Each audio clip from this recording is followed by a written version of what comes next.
Mga kapuso, ito po ang News TV Live. Labis ang pagdadalamhati ng mga naulilang pamilya matapos masawi ang 7 sa salpukan ng kotse at truck sa Santo Tomas, Batangas. Ang ilan sa kanila bumiyahe pa mula sa Binangonan, Rizal.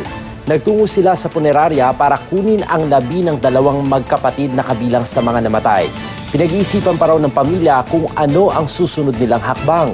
Pero sana raw tulungan sila sa gastusin sa pagpapalibing. Ayon sa pulisya, nag-overtake umano ang kotse at nakasalubong ang 10-wheeler sa kabilang lane. Ayon din sa pulisya, nakainom umano ang driver ng kotse. Humingi naman ng paumanhin sa mga kaanak ng mga biktima ang asawa ng nasawing driver ng kotse. Humiling din ng paumanhin sa nangyari ang driver ng truck na kasalukuyang nakakulong. Posible siyang maharap sa reklamong reckless imprudence resulting to multiple homicide, physical injuries, and damage to property. Nangako ang may-ari ng truck na sasagutin ang gastusin sa ospital at punerarya ng mga biktima.